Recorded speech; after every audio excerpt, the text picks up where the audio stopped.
dass das ein für alle Mal klargestellt wird heute Abend, wie wir es jetzt gehört haben. Acha hii iweze kuwa wazi mara moja tu jioni hii, kama vile tumekwisha kusikia hapa. Inahusu kweli kweli kuhusu mazoezi pamoja na Mungu ambayo tunayofanya ndani ya imani kupitia Yesu Kristo. Na kama vile nimekwisha kusema sasa hivi, wakati tunapofanya mazoezi kama hayo pamoja na Mungu, ndipo sasa tunapaswa kuyajua,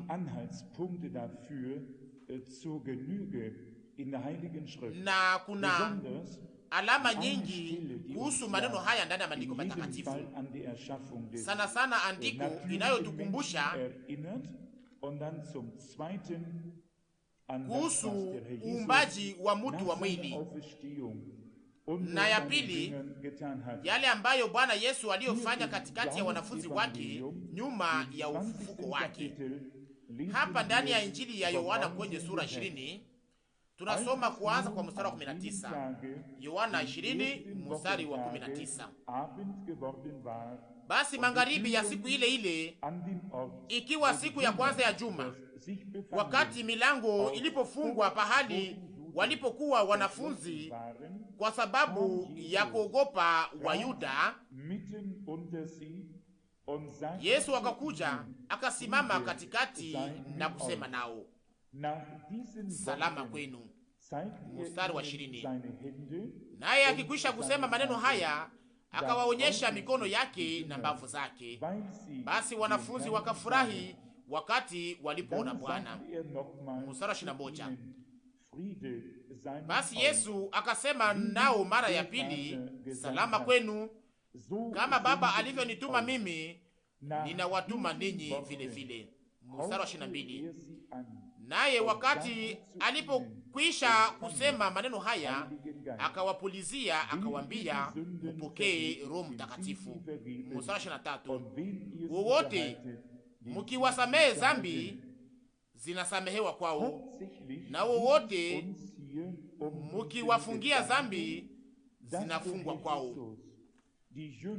Yale inayotuhusu hapa ni sana sana hii wazo ya kwamba Bwana Yesu alipulizia wanafunzi wake na kuambia mupokee Roho Mtakatifu. Tunajua kwamba kwa mwanzo, wakati Mungu alipoumba mtu wa mwili, alikuwa kamilifu, lakini wakati Mungu alipomupulizia pumzi ya uzima, ndipo akawa nafsi iliyo hai, sawasawa na Mwanzo 2 mstari wa 7. Hiyo ilikuwa kihusu mtu wa mwili ili aweze kuonekana kwa namna ya mwili. Na sasa nyuma Yesu alipolipa deni hapo Golgotha, wakati damu yake ilipokuwa imemwangika kwa ajili ya upatanisho ya wengi, akajifunua kwa wanafunzi wake nyuma ya ufufuko wake, akawapulizia na kusema, mupokee Roho Mtakatifu. Aliwapulizia. Hayo yanatukumbusha na inatupatia uwezo ya kuweza kufanya kulinganisha katikati ya mtu wa kwanza ambaye Mungu aliyeumba, ambaye aliyepulizia pumzi na mtu yule akawa nafsi iliyo hai. Na sasa watu hawa ambao waliokuwa hapa duniani na ambao waliokuwa nafsi zilizo hai, akawaambia alipowapulizia pumzi na kuambia mpokee Roho Mtakatifu. Nikusema kitu fulani kipya kingepaswa kuonekana hapa, kitu fulani cha kudumu, kitu fulani cha milele. Na tunaona pia mazoezi ya Pentekosti, wakati Roho Mtakatifu aliposhuka na kanisa lilipoweza kujengwa na wandugu walipokwenda ili waweze kutumikia Bwana. Ni kweli tunajua kwamba hatuwezi kuleta programu yetu kwa Mungu. Haiwezekani kwamba tuweze kuambia Mungu namna gani anaweza kutenda ndani ya kila hali kwa namna ya kipekee. Lakini ni lazima sana ndani ya mazoezi ambayo inayohusika yoyote, tuweze kuwa na uhakika kuhusu yale ambayo tuliyoweza kuishi, kuhusu yale ambayo tuliyoweza kuishi pamoja na Mungu. Ni lazima sana, kwa maana kila mazoezi ambayo tunayofanya pamoja na Mungu inapaswa kutupatia uhakika kama huo, kwamba tuweze kuwa na nuru ya ujao. Tunajua wakati Petro alipohubiri ndani ya nyumba ya Kornelio, Roho Mtakatifu alishuka juu ya wale wote ambao waliokuwa wakisikia mazungumzo yake. Matendo ya Mitume sura 10 mstari wa 24. Hatujue aliweza kuhubiri muda gani, hatujue watu waliweza kukamata muda gani ili waweze kushika yale ambayo walikuwa kuhubiriwa, lakini tunasoma kwamba Mungu aliwapatia Roho Mtakatifu kwa namna mmoja, kama vile wanafunzi wa kwanza katika siku ya Pentekoste. Ni kusema kulifanyika kitu fulani wakati wa mahubiri, kwa kiwango watu waliweza kuamini Yesu Kristo, ili nguvu zinazosafisha za damu na za neno ziweze kutenda ndani mwao, ili kushuhudiwa iweze kuonekana wakati wa utangazaji wa hiyo mahubiri mamoja, na walijazwa na Roho Mtakatifu kama vile mwanzo katika siku ya Pentekoste. Tunaishi sisi sote ndani ya wakati ambayo tunayojua mambo mengi, wakati ambayo tunayopatia umuhimu kwenye ujuzi wetu, lakini nawaza kwamba wakati umekuja sasa ambayo tungepasha kupatia umuhimu kwenye kukutanana pamoja na Mungu. Kama vile tumesikia, kuzaliwa upya inapashwa, kuzaliwa upya inatupatia uzima wa milele. Mtu aliyezaliwa na Mungu ana uzima wa Mungu ndani mwake, au ana uzima wa milele ndani mwake. Lakini kuingizwa hiyo umoja ndani ya mwili wa Kristo inafanyika kupitia ubatizo wa Roho Mtakatifu. Kama ninaweza kutumikisha maneno ya ndugu Branamu, hayo inaweza kumaanisha, au kulingana na matamshi ya Petro, hii inaweza kumaanisha kwamba tunageuka kuwa mawe iliyo hai wakati wote tunapoweza kuwa tunapokea uzima wa Mungu ndani yetu. Lakini jiwe iliyo hai ambayo haikupata nafasi yake na ambayo siyoweza kujaza tundu mahali fulani, lakini akose inaweza kuwa imefanya upya hapo hapo, lakini hiyo jiwe haitajaza lengo yake ambayo iliyoweza kutayarishiwa. Kila mtoto wa Mungu ataweza kujaza lengo ambayo aliyozaliwa kwa ajili yake, kwa ajili ya tumaini iliyo hai, ila tu wakati tunapokuwa tumebatizwa na Roho Mtakatifu ndani ya mwili wa Yesu Kristo. Na tangu wakati ule sasa, kama vile tulivyosikia, ndipo tunakuwa na sehemu katika karama za Roho Mtakatifu, na Mungu ana uwezo kulingana na hitaji ya kuweza kufunua karama hizo ndani ya kanisa. Ninaacha uhuru kwa kila mtu kuweza kuamua, na pia kuweza kutoa ripoti kwa Mungu kuhusu mazoezi yake, au kuhusu mazoezi ambayo sisi, au mazoezi ambayo mtu anayehusika aliyofanya pamoja na Mungu.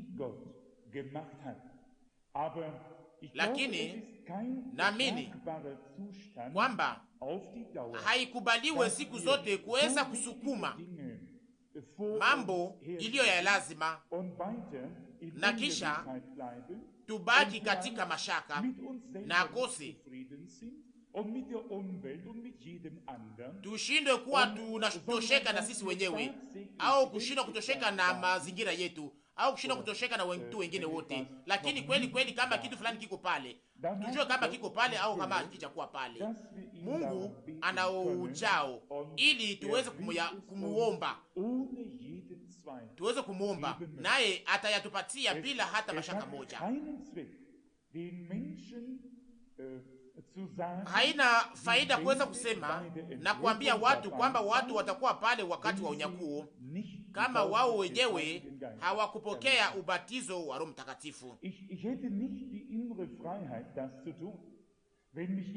Sina uhuru wa ndani ya kuweza kufanya hivyo. Kama mtu fulani anaweza kuniuliza kama mtu ameokolewa wakati anapokuwa amezaliwa upya, ndipo sasa ninaweza kujibu bila kushakia ndiyo, kwa maana mtu aliyezaliwa na Mungu hawezi kuangamia, hawezi kupotea, kwa maana Mungu hawezi kushikana yeye mwenyewe, na uzima ambao aliyopatia wanadamu hawezi kuukana. Lakini wakati napohusu unyakuo, kuweza kuwa tayari na kuweza kuwa pale wakati wa karamu ya mwana kondoo na kuweza kubarikiwa na kuweza kutumikishwa hapa duniani na kuweza kuwa chombo cha Mungu hapa ndani ya mikono ya Mungu hapa, tunaweza kusikia waziwazi tunakuwa wana wa Mungu, tunaamini, tunakuwa wa Kristo wakati wote, kuzaliwa upya tangu wakati tunapokuwa tumefanya mazoezi ya kuzaliwa upya. Hapo tunapokea uzima wa milele, uzima mpya. Lakini kupitia ubatizo wa Roho Mtakatifu na kupata sehemu katika makarama na kisha kuweza kutumikishwa na Mungu katika kazi yake, tunaweza kupewa kwa neema. Na hii siyo kuonya ambayo ninayofanya. Nashinyekeza mimi mwenyewe kwa kila neno la Mungu. Lakini singetaka ili siku moja Mungu aweze kunionya kwamba sikuweza kufundisha katika mahali hapa yale ambayo neno la Mungu lafundisha. Ni kweli, naweza kuisema waziwazi. Kama ndani ya kitabu kinayoitwa Nyakati Saba za Kanisa, hii maonyesho inaweza kuwa kama vile tofauti na yale ambayo tumekwisha kusikia au na yale ambayo tumekwisha kuonyesha hapa. Ni kusema sasa nahuzunishwa, lakini tunasimama tu kwa yale ambayo neno la Mungu lasema. Siwezi kufanya tofauti na hiyo. Mungu anisaidie. Hiyo ni neno la Mungu na yote inatoka kwa neno la Mungu. Ni kusema sasa katika wakati huu tuna kazi ya kuweza kurudi kwenye neno la Mungu katika mambo yote, na kama tunaamini kwamba kurudishiwa haiko tu imeahidiwa, lakini inapashwa kufanyika. Lakini ningeweza kuonyesha na kusema waziwazi kwamba kitabu inayoitwa Nyakati Saba za Kanisa haikuandikwa na ndugu Branham, nisamehe, lakini iliandikwa na Live. Naweza kuisema hapa waziwazi ili kusiweze kuwaza kwamba mtu anaweza kuwaza kwamba ndugu Branham anaweza kujipinga yeye mwenyewe. Nilisikia mahubiri mengi ili niweze kujua yale ambayo ndugu Branham aliyosema, na hiyo iliweza kuleta kupotea kwa wengi. Waliwaza kwamba waliweza kuwa na usalama au waliweza kupata kose oreia ya kuweza kulala na kisha kuwaza kwamba hawakuwa na hitaji ya kuweza kufanya mazoezi ya Mungu tena kwa namna kama hii. Waliwaza kwamba walikuweza kutoka na kuweza kutokea katika mambo kama hii, lakini hapana. Tunaona hapa mambo mawili. Tunaona kwamba Bwana Yesu aliambia waziwazi, akiambia Nikodemu, kama mtu asipozaliwa mara ya pili hawezi kuona ufalme wa Mungu, sawa sawa na Yohana sura 3:3. Maneno haya haisemi kuhusu unyakuo ya Yohana sura 3, lakini wakati tunaposoma ndani ya Mathayo sura 25 inasemeka kwamba wabikira wakili hawakuwa tu na mataa tu, lakini pia walikuwa na mafuta ndani ya vyombo vyao, na hiyo mwito ikasikilikana na wabikira wote walioamka. Lakini wale waliokuwa tayari, wale ambao waliokuwa hawakukosa mafuta, wale ndio walioweza kuingia na milango ikafungwa. Mathayo 25:10. Katika maneno haya neno linazungumza kuhusu bibi harusi na kuhusu wale ambao walioingia pamoja naye. Neno nasema kuhusu bwana harusi na wale ambao watakaoingia pamoja naye ndani ya karamu. Inasema kwamba kuna uamsho, kuna kwanza ufufuko wa kwanza na kisha kuna ufufuko wa pili. Kuna wale ambao watu watakao kuwa tayari wakati wa ufufuko wa kwanza na kuna wale watu watakao kuwa tayari wakati wa ufufuko wa pili. Kusema wale ambao waliopata sehemu katika ufufuko wa kwanza walikuwa wamezaliwa upya na walikuwa tayari, na ambao watakaopata sehemu katika ufufuko wa pili nao wanapaswa kuzaliwa upya, na kama sivyo hawawezi kuingia katika uzima wa milele. Lakini kama vile nimekwisha kusema, kama tunaamini kwamba Mungu alifunua neno lake katika wakati huu, ni kusema hatupashwi kujifurahisha na kuweza kujifariji tukingoja ufufuko wa pili, lakini tunapashwa tu kuweza kulia katika huzuni yetu na kusema, Mungu wangu, kama ulitufunia neno lako kwa ajili ya bibi harusi wako ndani ya wakati huu, na kama ulitupatia neema ya kuweza kuipokea na kuweza kuiamini, basi utupatie sasa neema ya kuweza kuishi yale yote ambayo iliyo ya lazima, yote ambayo inayostahili, ili tuweze kuwa sehemu wakati Yesu Kristo atakaporudi, ili aweze kuchukua walio wake nyumbani. Mutaona wakati hayo mahubiri mbili ya ndugu Branham itakapoweza kutangazwa tena upya, mutaweza kuona kwamba inahusu muweze kuingizwa katika hiyo huzuni ya ndani na hiyo sasa majifuno yote na yote iweze kuwa imepotea, ili tuweze kuanza kutumika kwa ajili ya wokovu wetu pamoja na woga na kutetemeka, na tuweze kupigana ili tuweze kuingia, na tusiweze kusema tu sasa tuko na yote ya kwamba sasa tuko wetu sisi wenyewe, lakini wakati wote tungali hapa duniani. Na ningetaka tuweze kukamata maneno ya Paulo anayesema kwamba aliwazaa katika uchungu na alitaka aweze kuonyesha Kristo bikira safi. Alijisumbua sana, alijitesa sana, alichukua yote juu yake, na hakuacha usiku na mchana kuweza kufundisha na kuweza kueleza maandiko matakatifu, ili kazi yake na huduma yake isiweze kuwa bure. Na ingekuwa kwangu, na waza kwamba inaweza kuwa hivyo kwa ajili ya sisi sote tulioweza kusikia neno la Mungu katika mahali hapa katika hii miaka yote, ingekuwa lazima sana kwetu. Inaweza kuwa ni huzuni na kukata tumaini iliyo mbaya sana, kama kwa mwisho wa safari yetu tunaweza kutambua kwamba tuliweza kusahau kitu fulani, na hata mtu fulani anaweza kusema hapa na kusema na akosi mpaka sasa hatukosi kitu, lakini saa itakuja ambayo tutakosa kitu fulani. Saa itakuja, kwa maana Biblia inasema hivyo kwamba wakati mwito uliposikilikana na wabikira walipoamka wote, walipotoka katika usingizi wao, waliposafisha mataa zao wote, na walipoingia katika njia ili waweze kuenda kumulaki bwana harusi, ndipo sasa huzuni ikaanza. Mathayo sura 25 mstari 6. Wakati hiyo huzuni inapoanza, na hapo sasa huzuni ya ndani inapaswa kuingia ndani mwetu, inapaswa kutushika, na kwamba tunapaswa kunyenyekea, tunapaswa kusujudu na kuanguka mbele ya uso wa Mungu, na hapo sasa tuweze kuomba kweli kweli.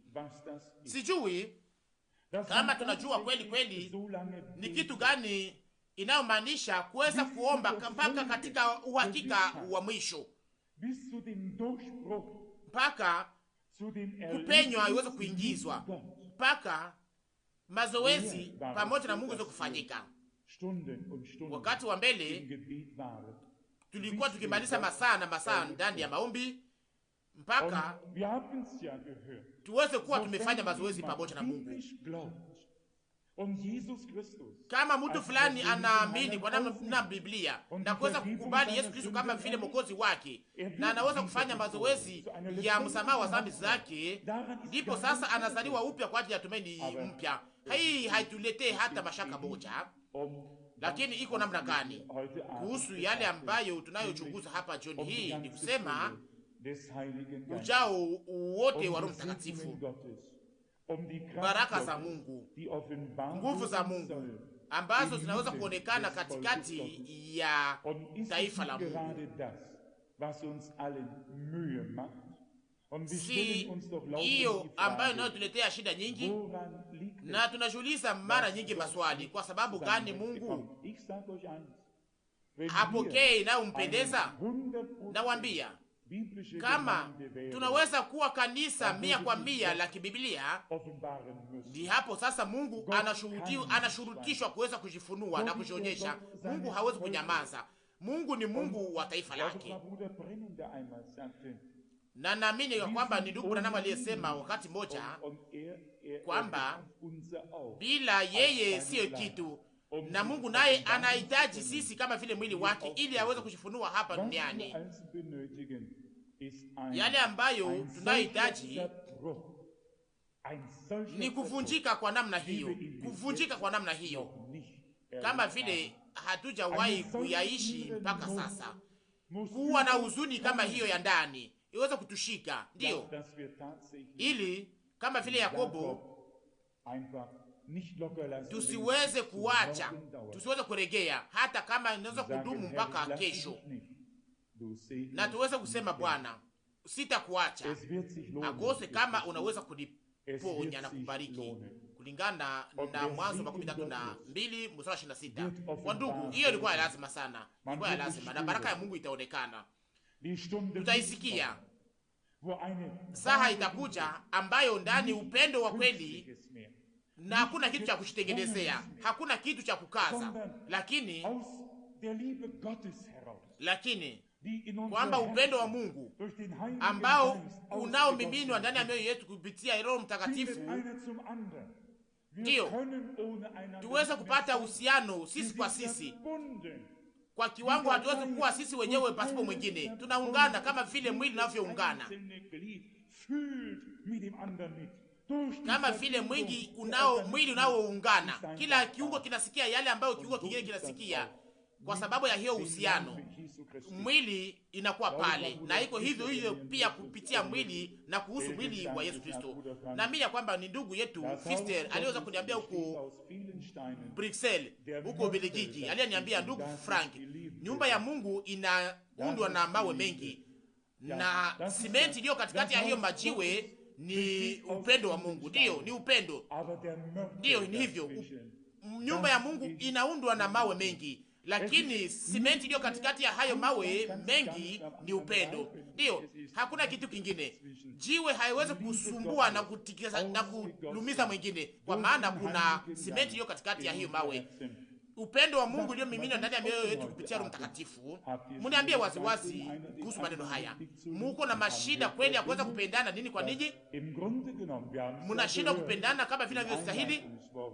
Tuna shida ya kuweza kupendana, kwa hiyo kama vile tulivyosikia katika neno la kuanzisha, kama tunatembea ndani ya nuru, Yohana wa kwanza sura 1:7, ni kusema hatutakuwa tena ndani ya giza. Hakuna kitu kinachotutenganisha na ndugu yetu, hakuna kitu kinachoweza kutusukuma kuweza kushinda kupenda mtu mwingine. Lakini swali hapo sasa ni ya kuweza kujua kama tunapaswa kufanya bidii, kama tunaweza kufanya bidii ya kupendana sisi kwa sisi, kama tunaweza kufanya bidii ya kuweza kukutanana na kuweza kunyoshana mkono, au tu kama ni kitu fulani ambayo tunayohitaji. Tunapaswa kujiuliza swali. Naweza kujiuliza swali mimi mwenyewe. Ninawaomba mniweze kunielewa. Ninaweza kuwa mjanja kama ninaweza kuwaletea masharti mimi mwenyewe, lakini ninaweza kujiuliza mimi mwenyewe. Naweza kufanya bidii ya kuweza kupenda, naweza kufanya bidii ya kuweza kunyosha mkono ndugu au dada,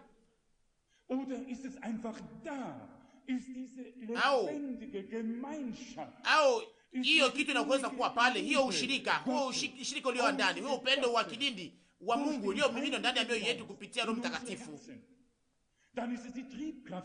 Na hapo sasa hiyo motori inakuwa pale ndani mwetu. Na hapo sasa sio sisi tunayoweza kujaribu kupenda au kuweza kuwazia katika njia kwa namna ambayo tutaweza kukutanana na ndugu au dada. Nani anayetaka kuwaza wakati anapokuwa katika njia? Ni kusema sasa ni vema tuweze kuomba baada ya kuweza kuwazia, lakini tuweze kuacha Mungu aweze kupatia ushirika pamoja naye, ili tuweze kuonekana mbele ya uso wake, mbele ya uso wa Bwana ndani ya nyumba ya Mungu. Na warudia tena, kama yote kuwa vizuri katikati yetu, ni kusema sasa Mungu anapashwa kutikisa mahali hapa na mioyo yetu. Hiyo haitaweza kukosa kuonekana, kwa maana yeye ni Mungu wa neno lake na wa taifa lake. Anapashwa kushika ahadi zake, Na hivyo sasa, kwa ajili ya kuweka mashaka yote, kwa ajili ya mashaka yote, tuombe Mungu aweze kutupatia huzuni ya ndani, kuvunjika kwa ndani, hiyo kilio ya huzuni ya kukata tumaini. Na kwa namna hiyo na hiyo, lakini haipaswa kuwa hapa. Kila mtu ataweza kuishi hiyo pamoja na Mungu wake mahali fulani na kwa wakati fulani. Wakati hiyo itakapomfikia na wakati hataweza kusimama tena, ndipo sasa jua haitaweza kuamka kama vile ya Yakobo, na wakati Bwana atakapoonekana mahali fulani, na hiyo haitaweza kufanyika. Lakini ya lazima ni kwamba jua iweze kuamka na kwamba tuweze kuwa tumefanya mazoezi pamoja na Mungu.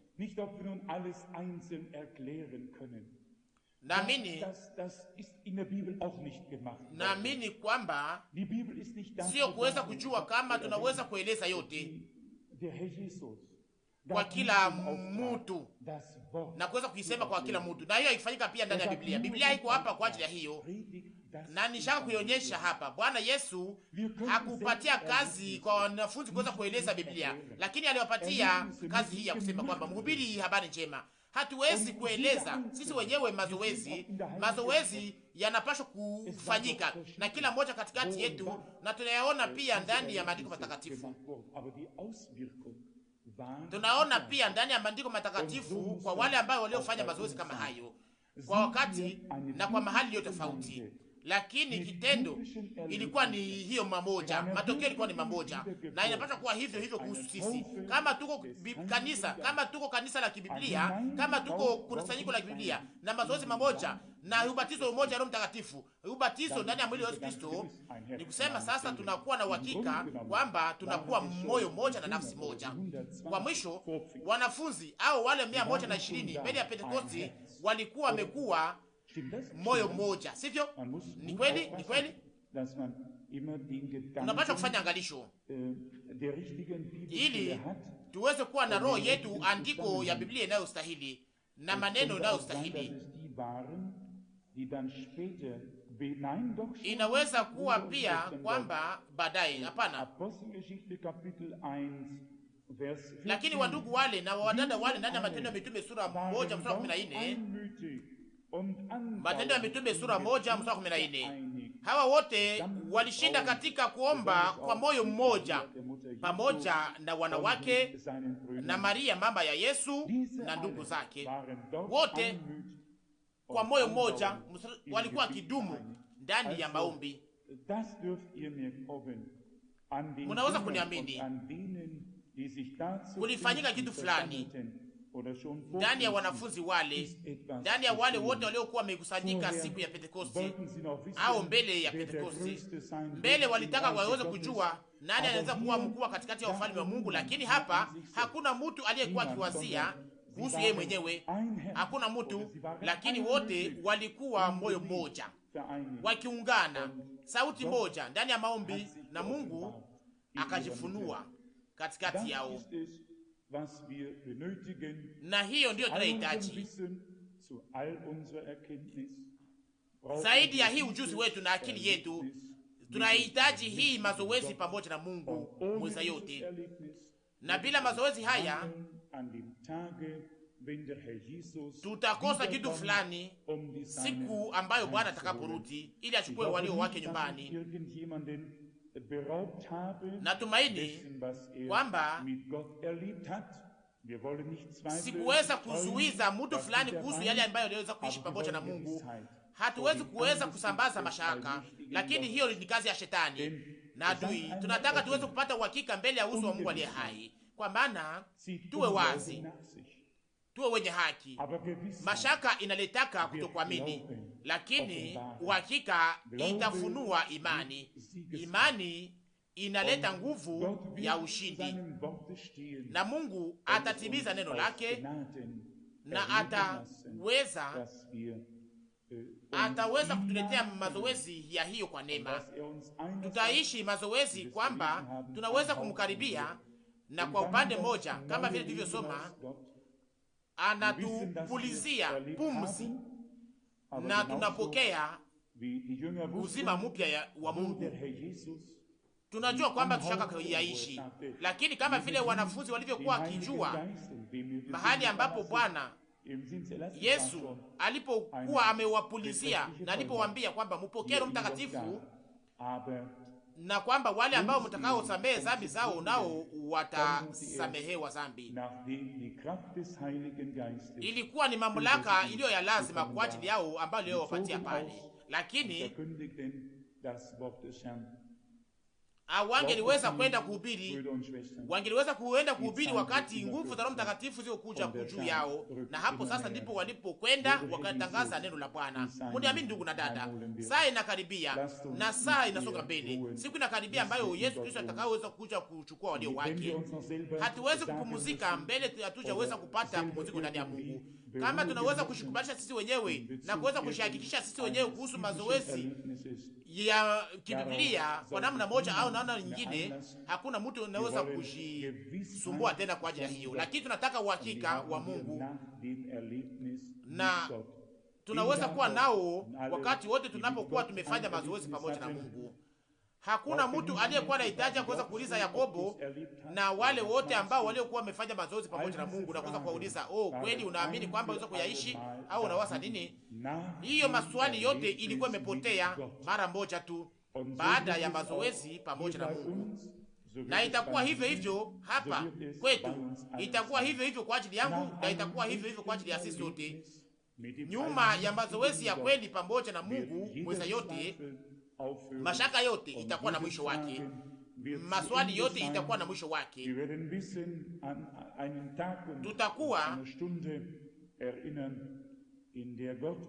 Tutajua na tutakumbuka siku na saa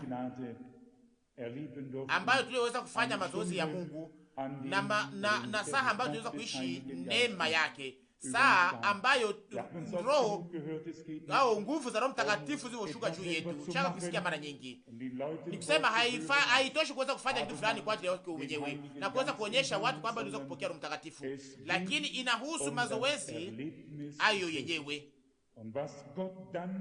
na yale ambayo Mungu anayofunua tena kulingana na makarama za Roho. Hiyo ni kazi yake mwenyewe, lakini hatayafanya. Lakini Mungu atupatie sisi sote neema yake ya kuweza kuacha kila neno mahali ambapo Mungu alipoliweka,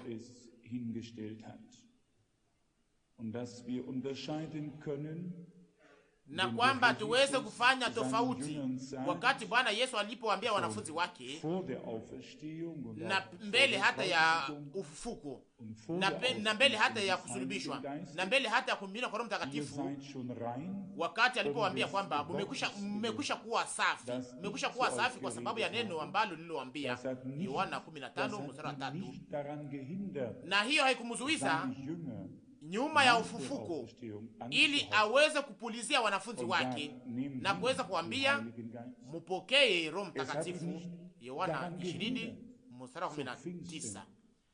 Na hiyo haikuweza kuwazuiza tena kwa siku ya Pentekoste ili waweze kupokea na kujazwa na ujao wa Roho Mtakatifu. Ni kusema ni lazima sana, ndugu na dada, mniamini kwamba tunaweza kuzungumza pia kwa namna ya Biblia katika mazungumzo yetu, na hiyo haiwezi kuwa ya haki kama vile tunaweza kuishi na yale tunayowaza ndio tunayosema, lakini tuweza kuzungumza yale ambayo neno la Mungu linataka kutuambia kuhusu maneno inayohusika. Kwa maana Biblia inasema kama mtu anazungumza maneno yake yaweze kuwa kama vile fumbo na siri za Mungu. Petro wa kwanza sura 4:11. Na Mungu atatupatia hiyo kwa neema. Na tunajua sisi sote vizuri kwamba hatuna hata mashaka ya kuweza hatuna haki ya kuweza ya kunungunika, ya kuweza kujistaki, na Mungu atatupatia neema yake. Na sijua hata mtu fulani hapa duniani au mahali fulani ambapo hapa duniani ambapo Mungu aliweza kutenda kwa namna ya kimaajabu nyuma ya ndugu Branamu, ya kwenda kwake, kama vile alivyofanya hapa katikati yetu. Akose aliyafanya mahali fulani, sijui, lakini tunashukuru Mungu sana kwa ajili ya neno lilofunuliwa, na tunashukuru na tunatambua yote katika ujao wake wote. Lakini tunapaswa pia kujua kwamba hatuja kuwa mahali ambapo kanisa lilikuwa kwa mwanzo, likivikwa kwa nguvu za Roho Mtakatifu, na hiyo ni haki yetu ya kuweza kutetea na kusamba ahadi za Mungu, na bidii zetu wenyewe zitakuwa na mwisho wake, na itakuwa ni Mungu ndiye atakayejifunua, atakayetenda, atakayezungumza na atakayejionyesha katikati ya taifa lake, na tutaunganishwa sisi kwa sisi, sisi sote kwa kiwango haitaweza kuwezekana kuweza kutenganisha moja na mwingine.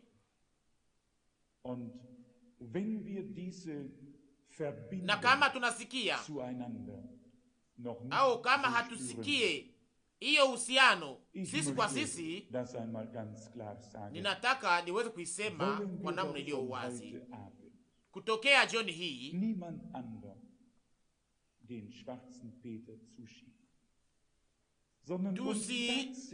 Tupe usimamizi juu ya wengine au kuweka makosa juu ya wengine, lakini tujiulize sisi wenyewe, kwa maana ndugu na dada naye atajiuliza naye swali, na sisi sote tutajiuliza swali mbele ya Mungu, lakini kila mtu kwa upande wake. Lakini kitu moja ni cha haki, wakati Roho Mtakatifu alipomiminwa, ndipo sasa kulikuwa simenti nyingi katikati ya mawe, kulikuwa simenti nyingi katikati ya mawe, na hata kama adui alikuwa na nia ya kuweza kuleta shida katikati yetu, hata uweza kuyafikia, kwa maana ndani ya nyumba ya Mungu, kama vile tunavyosoma ndani ya Ufunuo, Bwana anatembea katikati ya vinara 7 vya dhahabu. Na wakati Bwana anapotembea, ndipo sasa hakuna nafasi kwa ajili ya kitu kingine. Na mahali ambapo Bwana anapokuja na kupata na mpendeza, hapo shetani anapoteza haki yake. Na tunasimama ndani ya imani kwenye uwanja wa ushindi wa Golgota, na hakuna mtu anaweza kuwa na wazo kwamba tushaka kupata tumaini au kwamba tunafanya hatua zetu za kwanza katika maisha ya imani, lakini tunahitaji tuweze kujua kwamba hatutaweza kuwa na ujao kuliko gisi kuweza kujiambia kwamba tushaka kuwa na yote kwa ujao, na kisha tuweze kukosa siku wakati Bwana Yesu atakaporudi. Lakini acha Mungu atupatie neema yake, neema ya kuweza kuacha tangu sasa maswali yote ya kimafundisho kwenye tuweze kuiacha kwa kusanyiko, akose kupingana inaweza kuonekana tangu wakati kupingana na ya ujuzi na ya mafundisho napoonekana ndani ya mazungumzo, ni kusema hiyo ni alama ya kwamba inaomba kuweza kusimamisha hiyo mazungumzo unayozungumzia. Biblia inasema wazi wazi kwamba hakuna Mungu, hakuna ndugu, hakuna mtu atakayefundisha mwingine, lakini wote watafundishwa na Mungu. Na wakati Mungu anapofundisha hayo, sasa kitu inakuwa ya kufanana, inakuwa mmoja. Hakuna tofauti katika mafundisho wakati Mungu anapotufundisha, na tunajua namna gani Mungu anafundishaka, namna gani Mungu anafundishaka. Anafunua neno lake kwa watumishi wake manabii, na kisha anaomba watumishi wake au mtu mwingine yote ili aweze kuleta kwa taifa la Mungu neno linalofunuliwa hapo kutoka kwa Mungu. Na mniamini, na hapo Mungu hawezi kuwa kujipendeza, kujifurahisha, hawezi kutetea mtu fulani. Mhubiri anaweza kujitetea, lakini hasi mtumishi wa Mungu. Kama mtu fulani anakuja hapa mbele yetu ili aweze kuonyesha maoni yake au kuweza kuitetea, ni kusema abaki akikaa na aweze kusikiliza, ili Mungu aweze kungoja Mungu amuite, angoje Mungu amuite. Mtu anayekuja hapa mbele na anayeweza kuonyesha mpango au maoni ya Mungu kulingana na neno la Mungu katika dhamiri njema na kwa nafsi njema, na hapo Mungu atampatia baraka yake ya ujao. Wapendwa, muniache niweze kuonyesha hii. Musitoke mahali hapa bila matumaini, lakini tuweze kushukuru Mungu kwa moyo wote na kwa yote ambayo ashakafanya. Na nakumbuka neno, nawaza kwamba ni Petro ndiye aliyesema kwamba tutaliwa upya kupitia mbegu isiyoharibika ya neno lake. Na tunaweza kusema andiko nyingi za Biblia kuhusu maneno haya. Tunashukuru Mungu kwa sababu ya baraka zake zote, kwa ajili ya kila mazoezi, kwa ajili ya kila mafundisho, kwa ajili ya kila ujuzi, na kwa ajili ya yote ambayo Mungu aliyofanya katikati yetu. Lakini sasa inahusu kwamba kuweza kuvuka hatua ya mwisho. Ndani ya mahubiri ambayo tuliyo tafsiri, ndugu Branamu anasema kwamba hii tabia ilikuwa ishurutishwe katika kanisa la vizazi vya kwanza, lakini sasa inashurutishwa kwa mwisho, na hiyo inapashwa kuonekana. Naamini ya kwamba ndugu Fiber aliweza kusema hapa namna gani tunaweza kupenda Bwana kama hatupendane sisi kwa sisi. Naweza kusema Bwana nakupenda, lakini kweli kweli hiyo inaonekana katikati yetu pia. Hiyo inaonekana katikati yetu. Uhusiano wetu pamoja na Mungu unapimwa sisi kwa sisi, tuikubali au hapana. Na wakati Mungu anapotupatia tabia kama hiyo, atupatie upendo kama huo, ili tusiweze kusema kibaya juu ya ndugu au juu ya dada. Mwazie kwamba tunahitaji tuweze kumaliza umilele pamoja nasi, na tuweze kushuhudia kwamba tunaweza kusafishwa kwa damu ya mwana kondoo. Sasa kwa sababu gani tunaweza kusema kitu kibaya? Nani anayestaki wachaguliwa wa Mungu? Walihesabiwa haki na Mungu kupitia damu ya mwana kondoo, na hakuna mtu anayeweza kuwastaki. Kama kuna kitu fulani ambayo tunayowaza ya kuwa tunaweza kupinga au kuweza kuonya sisi kwa sisi, kwa sababu gani kuifanya kuwa habari ndefu na kubwa? Kama si ya kweli mbele ya macho ya Mungu kulingana na maoni yako, ni kusema sasa tuilete kwa Mungu, kwa maana yeye peke yake ndiye anaweza kuizungumzia. Maneno yetu haitabadilisha kitu, lakini yatatuletea kuleta hali kuwa mbaya. Lakini tangu wakati tunapowaka upendo sisi kwa sisi, na tunaposema tu kwamba sitaki kumaliza umilele bila ndugu yangu, bila dada yangu, Bwana ninakuja mbele ya uso wako takatifu, damu yako ilimwagika, unisamehe na ukuje kusaidia. Na hapo sasa mtaona yale itakayofanyika katikati yetu. Kama upendo kama huo unaweza kutusukuma kuombeana sisi kwa sisi, ndipo itaonekana kwamba tumekuwa wanafunzi wa kweli, kwa maana tuna upendo wa kweli sisi kwa sisi. Lakini kama tunaweza kuwazia kwamba moja au mwingine hawafanye kwa namna njema kulingana na mipango au kulingana na maoni yetu, ni kusema hiyo haina maana mbele ya Mungu. Lakini upendo wa kweli utaongoza siku zote, kama vile Biblia inasema ndani ya Waroma sura 8 kwamba Roho anakuja kutusaidia, na kwamba tunaonekana mbele ya uso wa Mungu tukiwa na kuugua ambayo siweza kutamkwa, na Roho Mtakatifu anatusaidia. Waroma sura 8 mstari 27.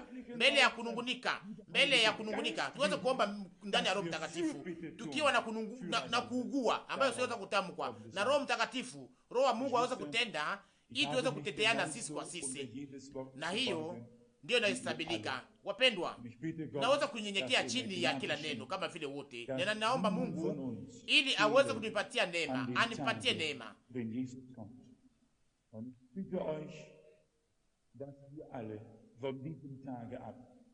atufanyie neema sisi sote, ili kusiwe moja katikati yetu anayeweza kosa siku ambayo atakaporudi. Na naomba tangu siku hii sasa tuweze kuombeana sisi kwa sisi na tuweze kuteteana sisi kwa sisi, ili tuweze kulia hata pia kwa ajili ya kila mmoja wetu. Sana sana kama mtu fulani anaweza kuwaza kwamba ndugu au dada yake hatembei kama vile inavyopashwa, tuombe na mweze kuacha Bwana aweze kuwapatia nguvu ya kuweza kuombeana kwa moyo unaovunjika. Hali yote ya kanisa sasa itaweza kubarikiwa tena, na Mungu atawabariki. Itakuwa ni kitu fulani cha ajabu wakati wa ndugu, mahali ambapo wandugu na wadada wanapoungana pamoja. Hapo ndipo Mungu alitarisha baraka yake, aliahidi na uzima wa milele, sifa na shukrani. Na hiyo ndiyo tunataka sisi sote kwa neema ya Mungu wetu. Naamini kwamba hakuna mmoja katikati yetu hapa anayeweza kuvumilia kwamba aweze kukosekana siku Yesu atakaporudi. Muniambie, nani ambaye hawezi kupenda aone katika umilele au karibu ya Bwana aweze kuona ndugu yake pale? Tunataka sisi sote tunataka sisi wenyewe tuweze kuwa pale, na tunataka wale wote waliosikia neno la Mungu, tunataka wale wote ambao tuliweza kuamini pamoja nao, tunataka tuweze kufika kwenye lengo sote pamoja.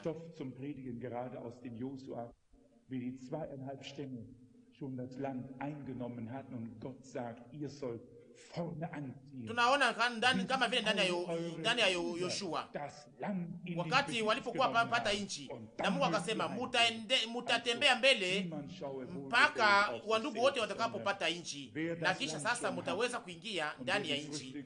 Na sasa kusiwe mtu anaweza kunungulika ndani mwake, lakini yule ambaye aliye na nchi na ambaye anaanza kula matunda ya nchi hiyo aweze kusaidia wandugu zake na aweze kupigana ndani ya vita ya imani mpaka aweze kupata, ili wote waweze kupata pumziko ndani ya Mungu, ili wote waweze kupata nchi na waweze kula matunda na waweze kula matunda ya ajabu huko. Hata jina lake la ajabu na takatifu liweze kusifiwa. Hata Bwana tubariki sisi sote, amina. Tusimame kwa ajili ya ombi la mwisho.